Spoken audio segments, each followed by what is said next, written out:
everybody. My name is Saskia Grense. I'm an organizational psychologist and a trainer and a facilitator.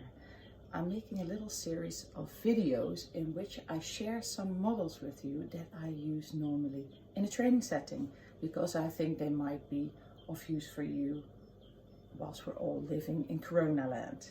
And we are going through some significant changes. I talked to you before about the model, the culture shock curve of Geert Hofstede, and today I want to talk to you about a model that deals with happiness and well-being.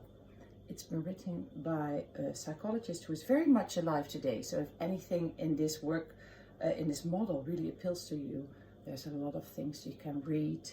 He has written books, he's teaching, and he's a consultant, so you can dive into the depth with this model with Ben-Shahar, who is the maker of this model. The model that he has made, and he described in his book in 2007, is the model we call the Hamburger model.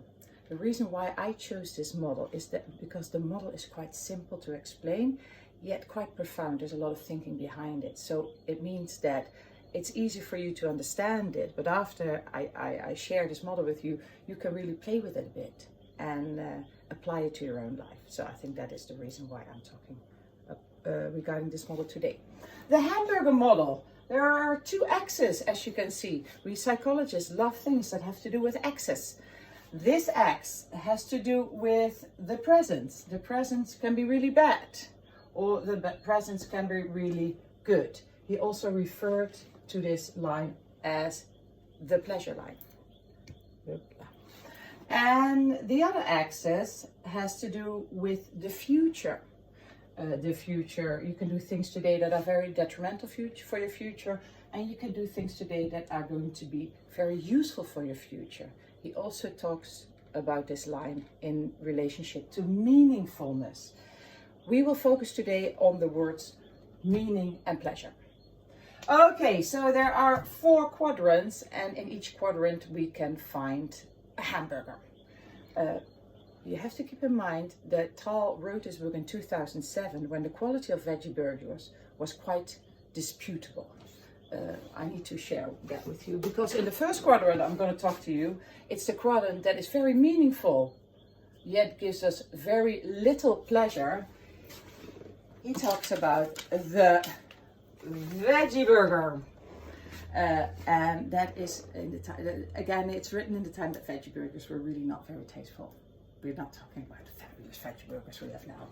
And veggie burgers are very healthy and they're very good for us in the future. The taste is not very nice. And the other word that comes to mind if we talk about a veggie burger is living in a rat race, where you are doing a lot of things today, not because you enjoy it today, but because they're good later.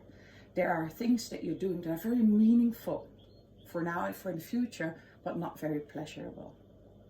That is the veggie burger quadrant, or the rat race. In the other quadrant, where we have not a lot of meaning, so long term, it's not very good for us, but short term, it sure gives us a lot of pleasure. We have the Big Mac. We think that is super yummy, we really crave it, we want it. Not the healthiest of choices in the long run. We shouldn't eat Big Macs every day because that is not gonna help us to become healthy and 100. The word that comes to mind with Big Mac is hedonism. So you do everything for the pleasure experience, but it's not very meaningful. It's something that you can enjoy for a short time, but after a longer time, it gets a little bit less fun. So the Big Mac. We've got another quadrant. We have the quadrant where things are not very meaningful in the long run and not very pleasurable in the short run. And the thing he describes it's your worst burger. It's the burger you buy at Carnival, which is baked in burnt oil. There are no veggies on it. There is a stale bread around it. You eat it because you're hungry, and you know it's going to be really a bad idea, especially when you combine it with those 2 beers that are still going to come. It's your worst burger. Nihilism, depression. I'm not having fun. I'm not doing good things for my future as well. So that's your worst burger. And of course, what is left? So we've got a veggie burger, the red race, we've got a worst burger, which is nihilism, and we've got a Big Mac, which is hedonism. Then we've got what quadrant left? That is the burger that is quite healthy for us in the future, and that gives us a lot of pleasure. So that would be your very best gourmet burger. It's the burger that Jamie Oliver made with meat from free roaming massaged animals, with vegetables and nicely baked bread. And this is actually the state if we experience meaning and we experience pleasure. This is the state that really can give us long-lasting happiness or well-being. Now we've got 4 quadrants. So what does this have to do with Coronaland? I'm gonna move the camera a little bit to the back so it's a bit easier to look at the whole.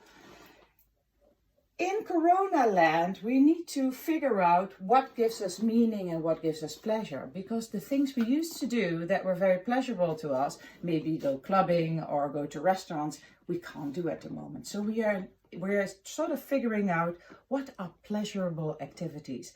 And generally these activities are pleasurable and quite contained. It's in the parameters of our own house.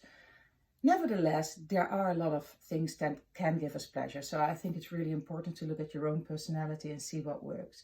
There are a lot of people get a lot of pleasure out of interaction with people.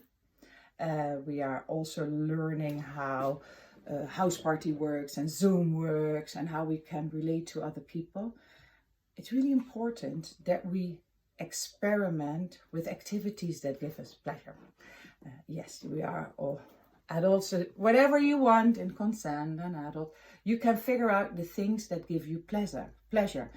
And they're really important. And it's important when you have a day that is not very fun to really think like, did I have enough experiences that are pleasurable? And can I create something? So I know a lot of people are going into gardening and learning new skills on the guitar, or sharing Netflix movies together with friends, cooking healthy. So these are things that can be pleasurable in times of Corona.